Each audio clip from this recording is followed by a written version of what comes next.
Hello there, look who I've tracked him down finally, which is so exciting.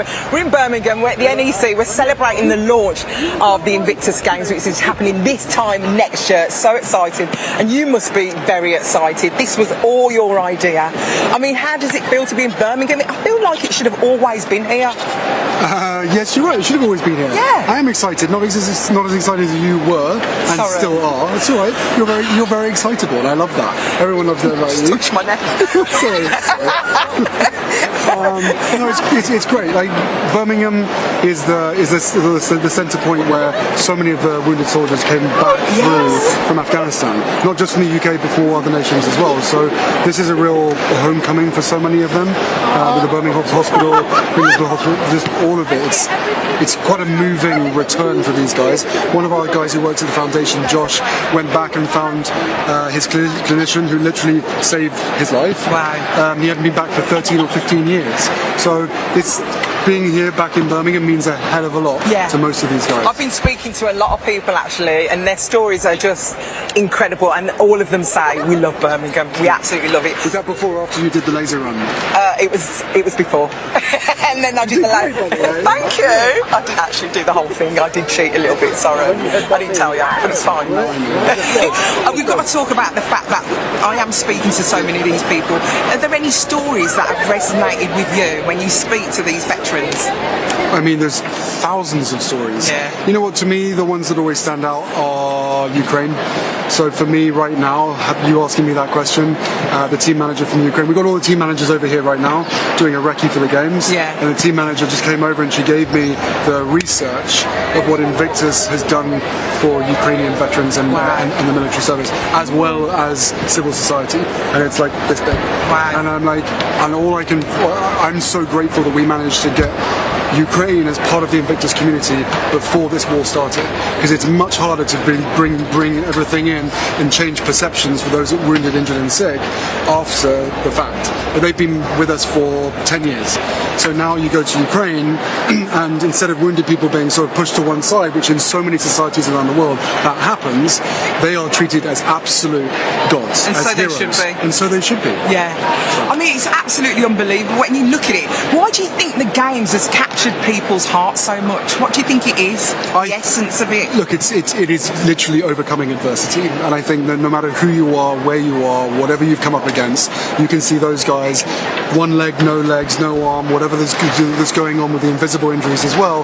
There's just a huge amount of respect, hope, but also admiration and inspiration, because no matter who you are, whether you've been lying on the couch with a broken back or whatever injury or illness that you've had, you look at these guys and go, well, if they can do it, I can bloody well do it as well. Yeah. And I think that's the mentality. And again, look, for all the military training that everybody has, there's resilience in every single one of us. So true. And I think that when you're really up against it, how you decide to use that trauma, that experience, or that loss, how you use that to really grow that resilience in yourself, I think that's where people can connect to it. And now more than ever, we need to grow the national resilience here in the UK, but also around the world. Harry, you speak so eloquently. It's so lovely to I love your hoodlums, by the way. Oh, thank you both. Thank you. Can you trace your inspiration back to a moment when, in the past, when did you feel inspired? Where did that moment come from? In summary, I've talked about this for many years, so I don't want to bore people who know this already. 2008. You do realise we're never bored by you, right? Okay, all right, that's great. Never bored by you. We love to hear you. No one's ever bored by you. By the way, my kids love Junior Bake Off. Oh, stop it! Absolutely Do they? love it. And I love it as well. Come and do the show. It's far better than the grown-up version. What was the question? I was saying, can you trace that moment? So back to 2008, coming back on a plane from Afghanistan after a 10-week deployment. And as we took off, everybody else was coming back on R&R, so the feeling on the plane was more celebratory. For me, I'd been pulled out of Afghanistan, I was pretty miserable, and as we took off, the curtain in front of me opened, and 3 British soldiers, all in induced comas, were lying on hospital beds in front of me. And once the plane took off, I went forward, had a chat to the doctor, and he told me each of their stories. One of the guys was holding a test tube with shrapnel that had been taken out of his neck and his head, holding that in his hand. And I thought, wow, this is the kind of stuff that so many people don't see and don't know that's happening. And that was at the same time that Ross Kemp started to do all of his documentaries as well, to bring the reality of the war which it was, which no one was really talking about at all, to people's couches, to people's sofas, to say this is actually what our blokes, this is what our guys and girls are really going through. That then led to 2013, the Warrior Games in America, in Colorado Springs, in the middle of nowhere, on an air base, and that was sport literally rehabilitating the soul and the mind and the body, and I was like, we need to make this thing international. Oh, you must, honestly, your kids and Megan must be so proud of you. Yeah, do they tell you every day? They don't tell me every day that they're proud of me, but yeah, I'm proud of them, they're proud of me. I love my family. Well, I've got to say, I know you love me because you keep imitating me. What was that all about at the Stephen Colbert show? What was that all about? They found out that I am one of your secret admirers and that I follow your every move, so they said, who do you want to imitate? I said, obviously Alison. So we did that. By the way, it was a huge hit. It was? It was a huge hit. We need to do another one before you go. We'll do another one. And obviously, I live in Birmingham. Are you going to come round with some ackee and saltfish? Obvious, but alright. I know my voice has changed and it's a lot more similar to yours.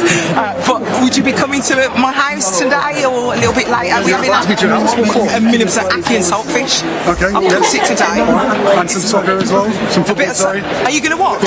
Soccer. You can watch it at my house. Maybe. Let's do it. No. There's no maybe. You're all welcome. You're all welcome? All right, let me think about it. Let's have a think about it. I'll go and get everything ready in the house. A little tidy up. Okay. Bleach the toilet. Why does it need tidy up, Maybe a little bit. I'll bleach your toilet. Would you? Oh, bless you. For you, anything. Can I come to the Invictus Games next year as well? Of course you have to. I'll bring my son and everything. I'll be disappointed if you won't come. It's so lovely to see you. Nice to see you as well. Thank you. I'll see you later. I know you've got loads to do today. No worries. I'll let you go. Cheers. Bye. And that's how you interview Prince Harry, guys.